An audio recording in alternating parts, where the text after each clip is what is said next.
My friends, today is a monumental day. It's a big deal. We got a lot to talk about.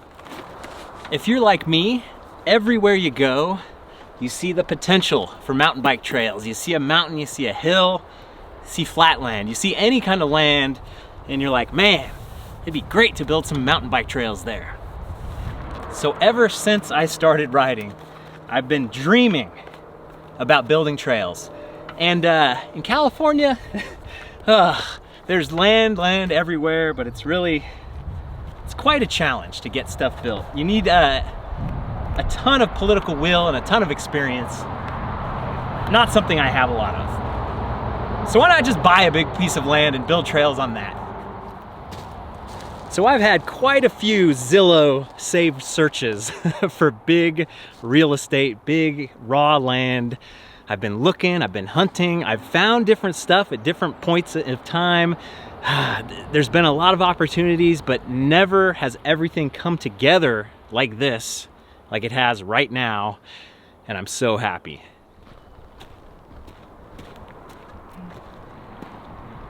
So as you can see, we've already got it looking nice and hillbilly. When you get a piece of raw land, you gotta get the old broke down trailer, you gotta have various tools. It's the only way to do it. Anybody home? Hey. Good to see you, man. Awesome. You've been out working, huh? Yeah, I'm worn out, man. Spent these arms. Yeah. I can only pick up the axe and drop it back down or shovel so many times. So I can't do this alone. That's what this whole channel has been about from the beginning. Mostly you guys giving me ideas to do stuff. But to actually purchase a big plot of land like this, I needed a partner. I've told this idea to many people, and no one has been so excited as Aaron here from MTB Adventures, also has a channel here on YouTube. He got it the second I emailed him. I was in Arkansas and I sent him a text. I was like, hey, check this thing out. And I think you were the perfect moment in time where you're like, oh man. Yeah, I just literally pretty much finished up doing my previous job, and so I was going to go all in on YouTube. You didn't know about it at the time, and it just happened to be that you said, hey, this property, and I was actually a little sticker shocked at the price, but I was like, well, you know, there's some other properties, we'll check them out and see if we can't make them happen. And once I walked this one, I was like, we have to find a way to make this happen. Let's just put an offer in. I could come up with some money and let's do it. And it came together. We found a realtor. She was amazing. She had some connections. She made things happen. And here we are. Yeah. So I started kind of I've been out here roughing it, out in the bush, trying to do some trail building while Brian's finishing up his stuff in Arkansas. And now that's awesome that he's here. We're here.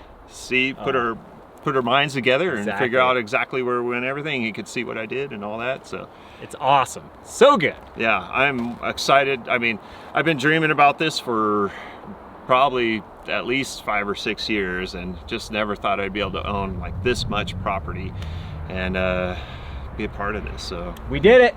Yeah, dude, that's awesome. Thanks for thinking of me. And it's I've never been so excited, and it's like now I'm excited to get up in the morning and go to work again, and it's just like got the base camp set up, and yeah, it's just the best. Oh yeah. What do you think? Coyote poop, it's lion? Too there's no fur in it though. I bury all mine, so definitely not mine. Oh, cool gas drum. Yeah. Like DCPOV over here. And I also kind of like this area being the skills area because it all channels down to a little entrance road. Yes, and then you can take the road back. Yeah. Oh, yeah. I love it. This is great. You've already done. We're good. Let's open it up. I know. How many bees have you been stung by so far? So far, none, but I've had a lot of close encounters. Like the bumblebees. They love to sit right here, and they're big. Your wet forehead. Oh yeah, I think it's the little. Any moisture? No ticks? I haven't seen any so far. Yeah. Ants. I get ants once in a while. Big ones, small ones. Hairy ones. Okay, it looks like Aaron's been doing a lot of good stuff out here. We're gonna see his climbing trail along the east side of the property. This was a beast getting through right here. Yeah, really benched it out and everything. Man, you've made some progress. You gotta see, this will all have to pack down. Yep. And I may have to come back through and just kind of tweak it a little bit more. Yeah. This first switchback though is brutal. But this The climbing trail. if you look right up there, there's a property boundary. Oh yeah. And So then it you cuts look this way. Yeah. Interesting. That's why I originally wanted to start over there, and I started hiking that, but I didn't realize how it immediately puts you on the wrong side of the boundary. Yeah. So I switched back here. We're keeping it legal. Keeping it legal. Switchbacks, I'm finding out, are a lot of work. I start shooting down that way, so you have a little bit of an elevation loss, but then you start going back up there, and I flagged all the way up pretty far. Yeah, so yeah. But I haven't started working on that yet. I got more flags ready to go. So I've already made some purchases on Amazon for the property. I got 2 game cameras, so we'll probably strap one up right here because this is where Aaron saw the paw prints. And then I've got a mosquito repellent thing that's like USB charged, and it has like a little insert in it. So let's see if that actually works. Oh God, yes. I hope this works. And the paw print I put on my Instagram, so if any experts can take a look at it. Yeah. Trackers. Uh-oh. Are we long enough? Are we wide enough? Get your tree hugging skills. Haha, not quite. Oh yeah. Camouflage means it's invisible. So we've been using Gaia GPS to like mark little points of interest and stuff. So I'll mark this. So I'll remember kind of where it is, but at least we know for sure. We can have our own little personal GPS app to make sure we remember different stuff. So there are a ton of reasons why we actually chose this plot of land. Being in California, being close to Downeyville, close to Mount Huff, being in the center of the area, the Lost Sierra they call it, where the Sierra Buttes Trail Stewardship does most of its work. They have 70 miles of single track that is shovel ready. They just need to get funding to get out and go dig. They have full-time trail crews out here. This place, this area, is going to get better and better and better every year. The other great part about this parcel is we only have one real neighbor that's off to the side over here. They aren't going to be any problem. We've got the road, we've got the national forest, we've got another thing that's zoned forest right behind us. It is amazing to have this much land and no neighbors. But there's always a but.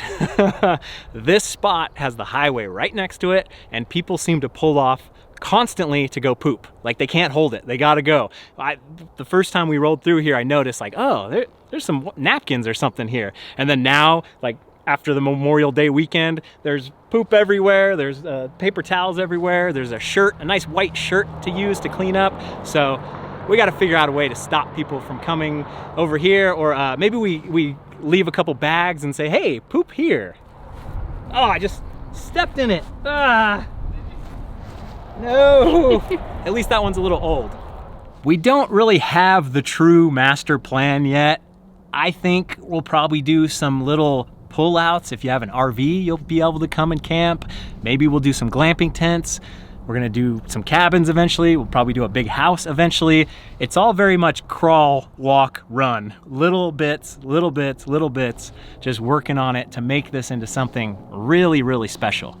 The first time I came up here, I saw it for building the mountain bike trails, but it was so much harder to see for actually building a building because everything seems so rough and tough. But now looking at it again, I feel like we're pretty good. I think we could build a couple houses out here, and it's gonna take clearing, it's gonna take grading. It's a lot harder than just building in flat Kansas or whatever, but it's definitely possible. So, so many things to do. So we basically have to make some kind of priority list of what comes first. Power, we need power. And we're probably not gonna do off-grid because there's power lines right here, there's power lines at the road. We need water for sure, so we need a well. How many wells do we need? We need one well in this spot, but if you build that spot with well, what if we wanna build a house there later and all this stuff? We need a toilet. We definitely need a place to poop somewhere out here that isn't on the side of the road. Second that. I've been out here over a week. We really need a toilet. He's holding it.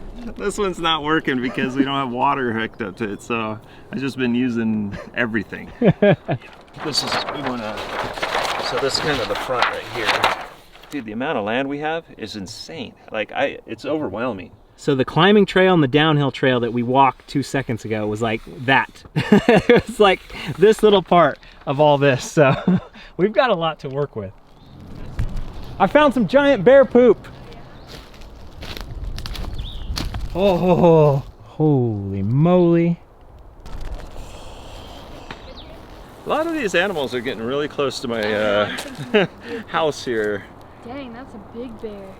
Aaron was just talking about being up here the first night, having no power, not really knowing how to cook on the camp stove that's inside the RV and stuff, and just being like, wow, it gets dark, it gets cold, and just, you're out here. That's what's really awesome about my van. I can bring my van up here, very self-sufficient with solar panels, power, the refrigerator, being able to go inside and cool it off with the AC or just open everything up and get a breeze going through. So smart move that I've got that solar panel on the van. It's gonna come in handy a lot up here. So I got up here on Memorial Day and I realized I forgot my phone charger, and I was like, oh crap. So the next morning I had to drive all the way to Quincy, because nowhere in town had a charger. So there's a morning shot of just trying to get a charger for your phone, and you gotta have it. Out here in the country.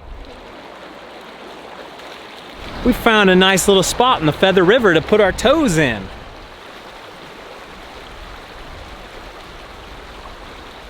We just got some awesome ice cream or soft serve at the Gragel Swirly, Gragel Softy, Gragel something. There's an ice cream place very close by. They're gonna get a lot of our money over the next few years. I got swirl and chocolate covered banana. Looks delicious. Oh yeah. Gragel Frosty, that's what it was. Very good. It melted a little too fast, but not bad. So the hardest part of doing anything is getting started. But I think we've got a lot of hard things ahead of us with, we just talked to the neighbors and they were like, yeah, it cost us $25,000 to get power to the property. Yes! When I look back on this day in 30 years, I think I will have a smile on my face, not knowing that it's gonna be a ton of work and a ton of expenses and all that, but knowing that I'm gonna make something happen here. I think all the hard work, all the money, it's gonna be a lot of money, that's gonna take to actually build this into a place where you guys will actually wanna come and spend your money, stay for 5 nights, go do 5 amazing rides. It's only an hour from Reno, it's an hour from Truckee. There's great riding here. I think we're gonna do it. I know we're gonna do it. We have to do it. There's only one way. Success is the only option. I've seen how people do it all over the world, and now I can take all those learnings, roll it into something special, and really just make something awesome. So there's no way we're gonna be able to do all this by ourselves. So if you're a lawyer, a sawyer, a butcher, a baker, or own an excavator, we're gonna need your help. So I'd love if you're a professional that has some experience, that has some knowledge and wants to help guide us. We're gonna have a lot to do and there's gonna be a lot on the list, but I would love for you to reach out and hit me up. If you just Google contact BKXC, it'll come up, my website. It's a group effort. It's a joint affair. It's gonna take a whole lot of people pulling in the same direction to pull this off. I'm not gonna stop traveling. I'm still gonna be out riding the best trails in the world, bringing them to you. I'm just gonna pick my spots a little bit better now because I have this project to kind of focus on. And then if there's some really cool trails, I can go out for a week, go out for 2 weeks, go out for a month. If something really tickles my fancy, I can go on and get after it. And this is just one of a couple different things I've been working on in the background for years and has finally come to fruition to be able to talk to you. There's one more coming in a little bit, so I'm very excited about that as well. Until then, go ride something new, and maybe I'll see you on the trail.